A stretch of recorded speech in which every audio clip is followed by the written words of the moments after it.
بسم اللہ الرحمن الرحیم۔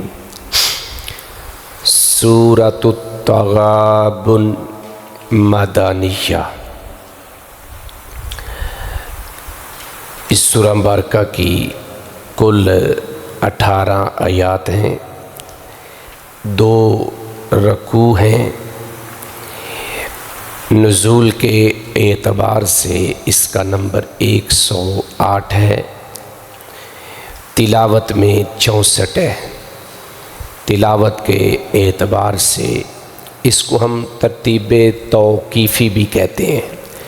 جو قرآن کی موجودہ ترتیب ہے اس کو ترتیب توقیفی بھی کہتے ہیں۔ توقیفی کا مطلب یہ ہے کہ یہ ترتیب اللہ کی طرف سے دی گئی ہے۔ ایک ہے ترتیب نزولی، جس ترتیب سے قرآن نازل ہوا، اس ترتیب کے اعتبار سے اس کا نمبر 108 ہے۔ التغابن جو اسی سورہ مبارکہ کی آیت نمبر 9 میں ذکر ہوا ہے، اور التغابن کا مطلب ہوتا ہے ہار اور جیت۔ کیا مطلب ہوتا ہے؟ ہار اور جیت۔ وہ ہار اور جیت کیا ہے؟ وہ ایک دن کا نام ہے جو اس آیت میں کہا یوم التغابن، ہار جیت کا دن۔ ہار جیت کا دن یعنی قیامت کا دن، جس دن ہارنے والا ہمیشہ کے لیے ہار جائے گا اور جیتنے والا ہمیشہ کے لیے جیت جائے گا۔ ہار اور جیت اس وقت ہوتی ہے جب کمپٹیشن ہوتا ہے، مقابلہ ہوتا ہے 2 گروہوں کے درمیان، 2 لوگوں کے درمیان۔ تو اس سورہ مبارکہ میں 2 طرح کے لوگوں کا ذکر کیا گیا، ایک کافروں کا اور ایک ایمان والوں کا۔ تو دونوں کا ذکر کرتے کرتے پھر اللہ نے اس دن کا ذکر کیا جس کا نام ہے یوم التغابن، ہار جیت کا دن۔ گویا دنیا میں اگر کوئی الیکشن میں ہار جاتا ہے، کوئی کرکٹ یا کھیل کے میدان میں ہار جاتا ہے یا کسی اور جگہ ہار جاتا ہے، تو وہ حرف آخر نہیں ہے کہ وہ بس اب جیت نہیں سکتا، نہیں، اگلی بار جیت بھی سکتا ہے، اور ایسا ہوتا ہے۔ یا جو جیت جاتا ہے وہ یہ کہے کہ اب میں ہار نہیں سکتا، تو ایسا نہیں ہے، وہ اگلی دفعہ ہار جاتا ہے۔ تو دنیا میں کبھی ہارتا ہے کبھی جیتتا ہے، چونکہ یہ ہار اور جیت عارضی ہے، اس کی کوئی حقیقت نہیں ہے اور یہ ابدی نہیں ہے۔ اس لیے اصل جو ہار جیت کا دن ہے وہ قیامت کا دن ہے۔ تو بہرحال وہاں جب ہم پہنچیں گے تو مزید اس کی تفصیل کے اوپر بات ہوگی۔ فرمایا یسبح للہ۔ پچھلی جو سورہ مبارکہ گزری ہے منافقون، اس سے پہلے تھی سورہ الجمعہ، اس کی پہلی آیت بھی اسی سے آغاز ہو رہا تھا۔ اس سے پہلے سورہ الحدید جو ہم نے پڑھی ابھی نہیں 27ویں پارہ میں، پھر سورہ الحشر جو ہم پڑھ چکے ہیں، اور سورہ صف، تینوں جگہوں پہ سبحا فعل ماضی استعمال ہوا ہے، فعل ماضی۔ اور سورہ الجمعہ میں اور اس سورہ مبارکہ میں شروع میں کیا ہوا ہے؟ لفظ وہی ہے لیکن صیغہ چینج ہوا ہے، صیغہ چینج ہوا ہے، یہاں پہ مضارع کا صیغہ استعمال ہوا ہے۔ فرمایا یسبح للہ، پاک ہونا بیان کرتی ہے للہ، اللہ کا۔ کون؟ ما فی السماوات، ہر وہ چیز جو آسمانوں میں ہے، وما فی الارض، اور جو زمین میں ہے۔ پاک ہونا بیان کرتی ہے کس کا؟ اللہ کا۔ اللہ کا پاک ہونا بیان کرتی ہے ہر وہ چیز جو آسمانوں میں ہے اور جو زمین میں ہے۔ اس کا مطلب کیا ہے؟ اللہ نے یہ بات کیوں کی؟ پیچھے بھی ساتھ ساتھ بتایا تھا، جو بعد میں باتیں آ رہی ہیں اس کا تعلق اس پہلی آیت کا اس کے ساتھ ہوتا ہے، اور وہ جو بعد میں آیات ہیں وہ اللہ کی صفات ہیں، اللہ کی مختلف صفات کا ذکر ہوا ہے۔ اور پھر اللہ تعالیٰ نے تخلیق کے اعتبار سے لوگوں کا ذکر کیا، اور پھر ان کی قسمیں بتائیں کہ کس طرح کے لوگ ہیں۔ گویا اتنی صفات والا جو اللہ ہے اس کی ہر چیز جو ہے وہ کیا بیان کرتی ہے؟ پاکیزگی بیان کرتی ہے۔ اور یہ اصل میں کہا جا رہا ہے انسان کو کہ دیکھ انسان کہ اللہ کی اتنی صفات ہیں اور اتنے کمالات والا اللہ ہے کہ کوئی کائنات کی ایسی چیز نہیں ہے جو اس کی تسبیح نہ بیان کرے۔ ابھی آپ نے دوسری رکعت میں جو سجدہ کیا ہے، سورہ النحل آپ پڑھ رہے ہیں، آیت نمبر 48 اور 49 کے اوپر جو سجدہ تلاوت آیا، تو اس میں کیا ہے کہ اللہ کہتے ہیں کہ جو کچھ اللہ نے پیدا کیا ہے ان کے سائے دائیں اور بائیں جب جھکتے ہیں تو اللہ کے سامنے سجدہ ریز ہوتے ہیں۔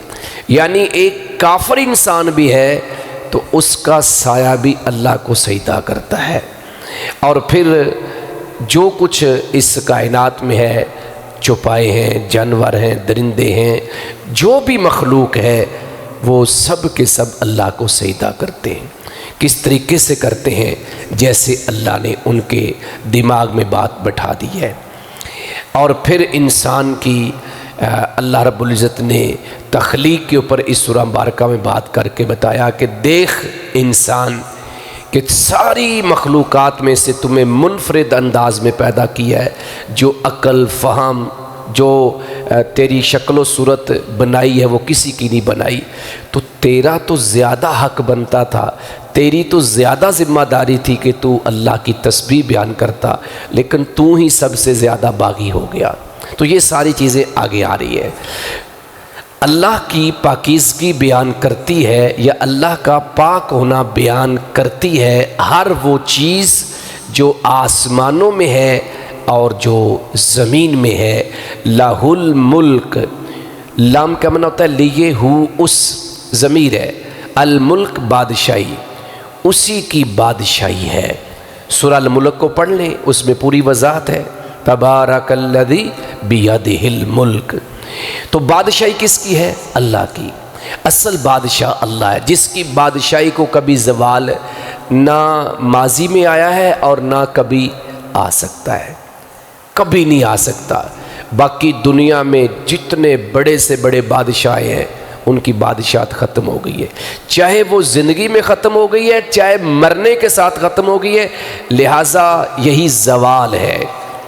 لا زوال بادشاہی، ابدی بادشاہی صرف ایک ہی بادشاہ کی ہے اور وہ اللہ احکم الحاکمین کی ہے۔ اس لیے فرمایا لہ الملک، اسی کی بادشاہی ہے، وَلَهُ الْحَمْدُ، اور اسی کی سب تعریف ہے۔ سورۃ الفاتحہ ہم ہر نماز میں پڑھتے بھی ہیں اور کچھ نمازوں میں سنتے بھی ہیں، اور آگاہ بگاہ بھی ہم اس سورہ مبارکہ کی تلاوت بھی کرتے ہیں، تو وہاں بھی الحمدللہ رب العالمین کو جب ہم بار بار پڑھتے ہیں تو کیا میسج ملتا ہے کہ سب تعریف صرف اور صرف اللہ کی ہے۔ باقی میری آپ کی جزوی تعریف ہو سکتی ہے کسی موقع کے اوپر، لیکن ہر معاملے کے اوپر، ہر کام کے اوپر، ہر جگہ پہ تعریف اگر کسی کی ہوتی ہے تو وہ اللہ کی ہے، اللہ کی حمد بیان ہوتی ہے، اور اسی کے لیے سب تعریف ہے۔ وَهُوَ، اور وہی کون؟ اللہ۔ اللہ کا معنی ہوتا ہے پر، کل شیء، ہر چیز پر، قدیر، اس کا معنی کئی دفعہ میں نے بتایا ہے، پوری قدرت رکھتا ہے، صرف قدیر نہیں ہے، پوری طرح قادر ہے، پوری طرح۔ بعض کاموں کے اوپر انسان جن وہ بھی قدرت رکھتے ہیں، لیکن وہ کیا ہے؟ جزوی ہے، عارضی ہے، ابدی نہیں ہے، ہمیشہ کے لیے نہیں ہے۔ میں ایک وزن 5 کلو کا اٹھاتا ہوں، لیکن ایک ٹائم ایسا آتا ہے کہ میں 1 کلو اٹھانے کے بھی قابل نہیں رہتا، یا ایک سٹیج میری زندگی کی وہ آتی ہے کہ ایک ماشا بھی میرے سے نہیں اٹھایا جاتا، جب میں دنیا میں آتا ہوں مجھے کچھ پتہ ہی نہیں ہوتا۔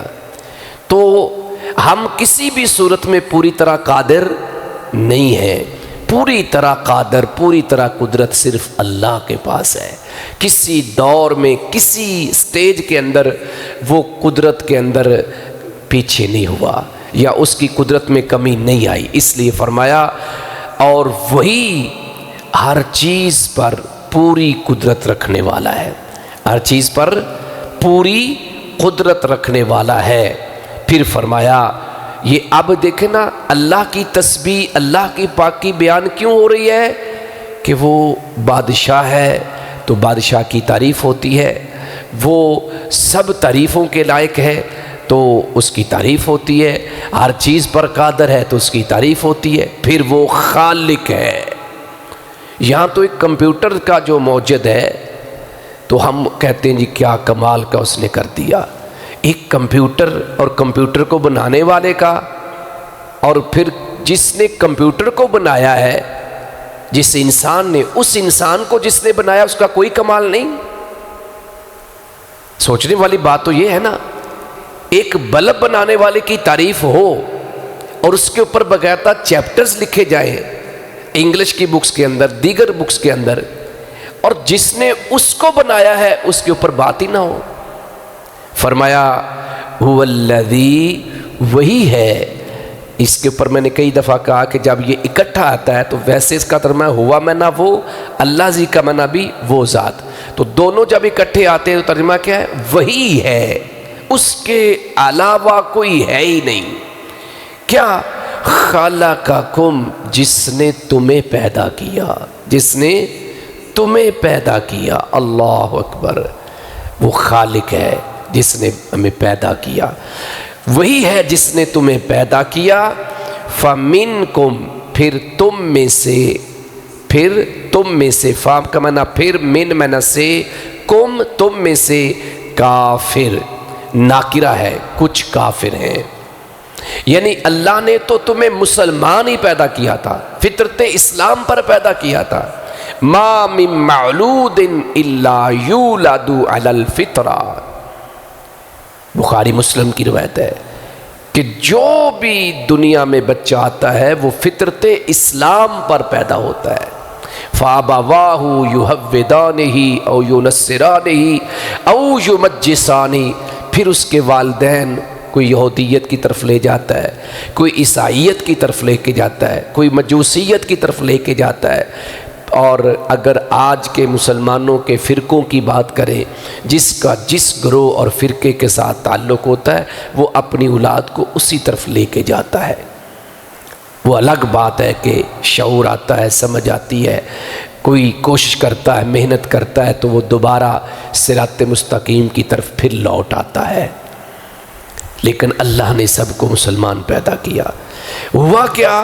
فَمِنْكُمْ کافر، پھر تم میں سے کچھ کافر ہیں، وَمِنْكُمْ مُؤْمِن، اور کچھ تم میں سے مومن ایمان والے ہیں۔ اور اس کے لیے آپ سورہ الدہر، سورۃ الانسان جو ہم پڑھ چکے ہیں 29ویں پارے کے اندر، سیکنڈ لاسٹ سورہ مبارکہ، اس کو پڑھ کے دیکھ لیں۔ انسان کی تخلیق کا ذکر کیا، بلکہ آغاز وہاں سے کیا کہ جب کہیں نام و نشان ہی نہیں تھا، پھر کہا کہ ہم نے اس کو ملے جڑے پانی کے قطرات سے پیدا کیا، پھر اللہ نے کہا کہ ہم نے اس کو راستہ بھی دکھایا، انا ہدینا السبیل، ہم نے اس کو راستہ دکھایا۔ اب اس کی مرضی ہے کہ یہ کیا کرے، یہ شکر کرنے والا بن جائے یا نہ شکری کرنے والا بن جائے۔ ہم نے تو راستہ دکھا دیا ہے۔ اور سورہ شمس کے اندر بھی اللہ نے کہا کہ فَأَلْهَمَهَا فُجُورَهَا وَتَقْوَاهَا، 9 قسمیں کھا کہ اللہ نے کہا کہ انسان کے دل میں ہم نے دونوں چیزوں کی پہچان رکھی ہے، تقوی کی پہچان بھی رکھی ہے اور گناہ کی پہچان بھی رکھی ہے۔ پھر فرمایا قد افلح من زکاہا، کامیابی تو اسے ہی ملنی ہے جس نے گناہوں کو چھوڑ کے تقوی کو اختیار کیا۔ وقد خاب من دساہا، اور وہ برباد ہو گیا، ہلاک ہو گیا جس نے اپنے نفس کو، دل کو مٹی میں دبا دیا، یعنی گناہوں میں اپنے اس نفس کو لگا دیا تو وہ تباہ و برباد ہو گیا۔ فرمایا وہی ہے جس نے تمہیں پیدا کیا، پھر تم میں سے کچھ کافر ہیں اور تم میں سے کچھ ایمان والے ہیں۔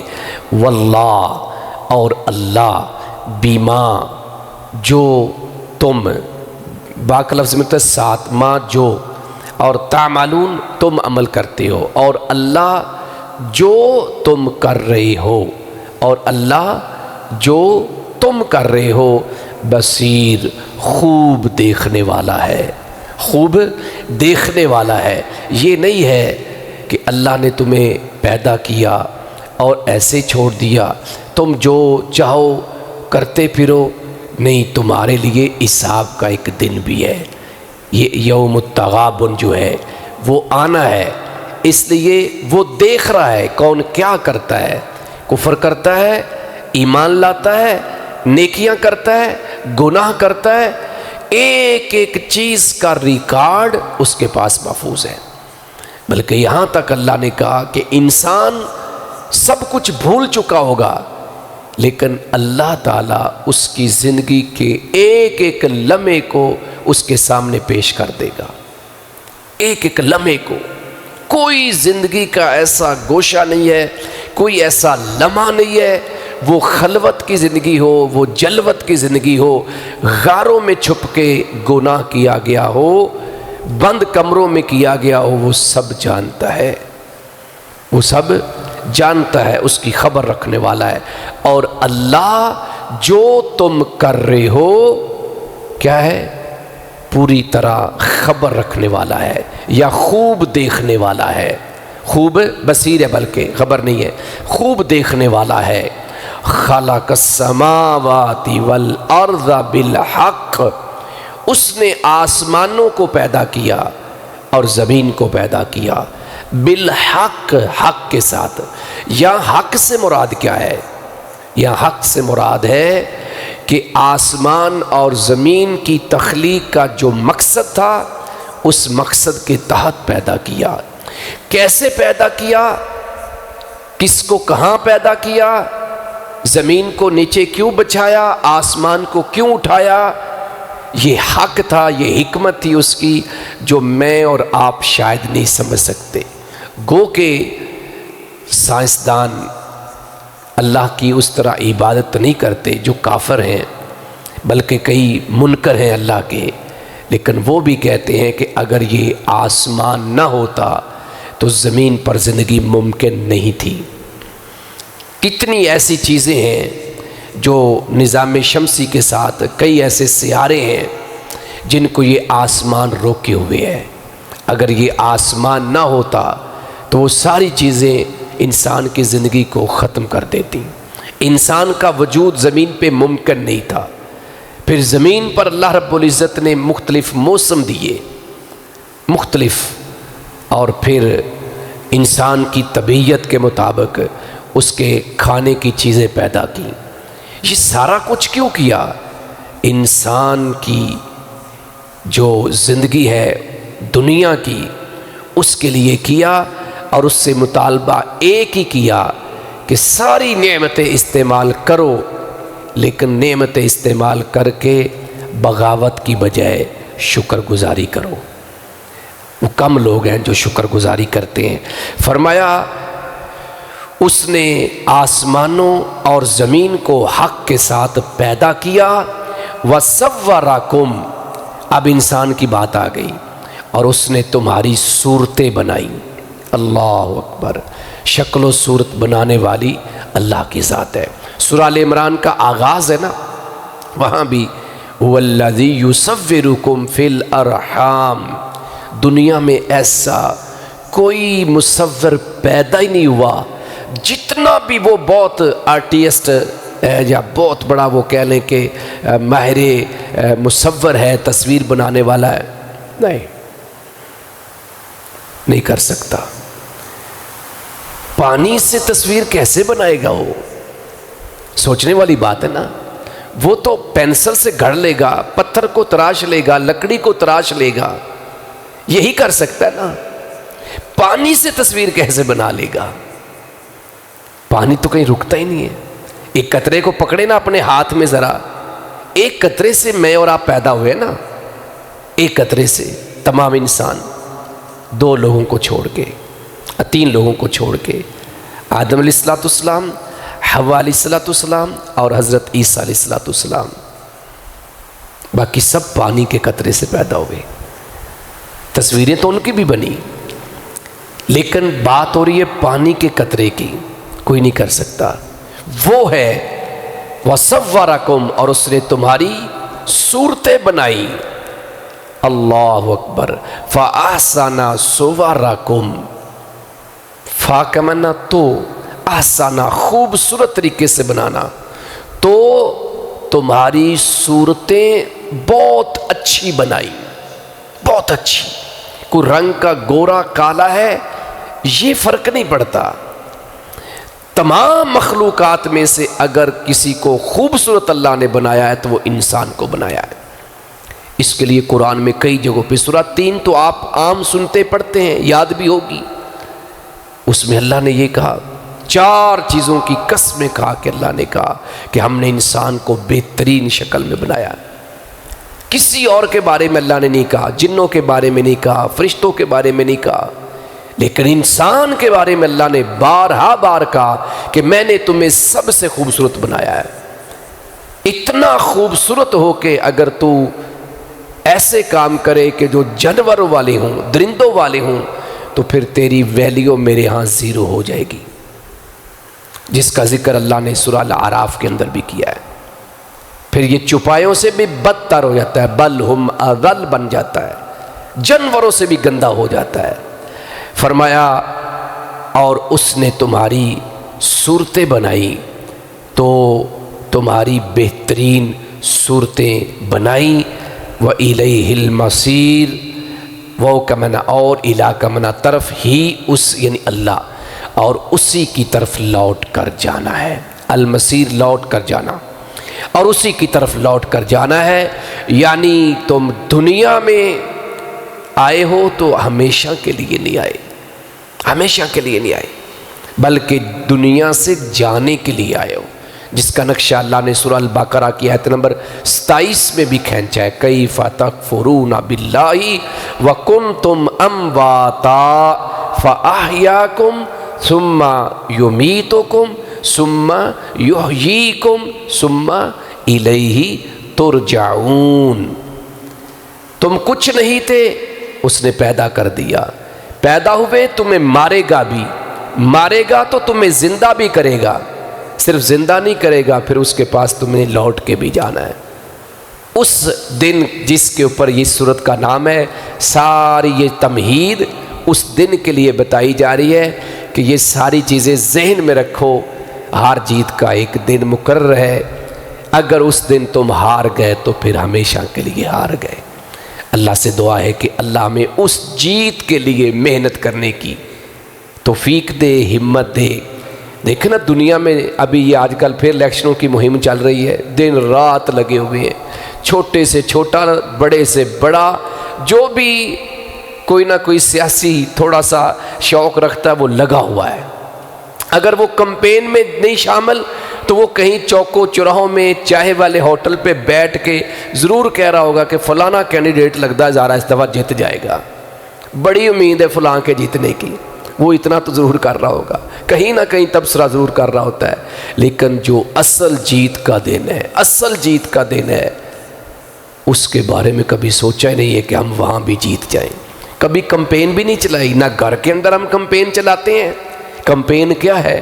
گھر والوں کو تیار کرو، اللہ کے لشکر میں شامل ہو جاؤ، اللہ کی پارٹی جوائن کر لو، حزب الشیطان نہ بنو، حزب اللہ بنو، اللہ کے لشکروں میں آ جاؤ۔ اللہ کی پارٹی کو اصل فتح ملنی ہے، اصل کامیابی اس کو ملنی ہے، اس کو جیت کا دن نصیب ہونا ہے۔ جو شیطان کی پارٹی ہے وہ جتنی بھی بڑی ہو جائے، یہاں تو گنتی ہوتی ہے نا، جتنے شیطان اکٹھے ہو جائیں وہ جیت جاتے ہیں، لیکن وہاں ایسا نہیں ہوگا، وہاں سارے شیطان ہار جائیں گے، سارے باغی ہار جائیں گے، سارے نافرمان ہار جائیں گے۔ جیتیں گے تو ایمان والے، چاہے وہ تعداد میں 2 4 ہوں، 2000 ہوں، 2 لاکھ ہوں، 2 کروڑ ہوں، 2 ارب ہوں، تھوڑے صاف ظاہر ہے تھوڑوں نے جانا ہے، زیادہ نے تو جہنم میں جانا ہے نا۔ اللہ اکبر۔ بہرحال یہ بڑی کمال کی اور شاندار سورہ مبارکہ ہے۔ اللہ سے دعا ہے کہ اللہ ہمیں کتاب و سنت کی سمجھ نصیب فرمائے، اور اللہ ہمیں اس اصل دن کی تیاری کرنے کی توفیق عطا فرمائے۔ اللہ زندہ رکھے اسلام پر، موت دے ایمان پر۔ وما توفیقی الا باللہ۔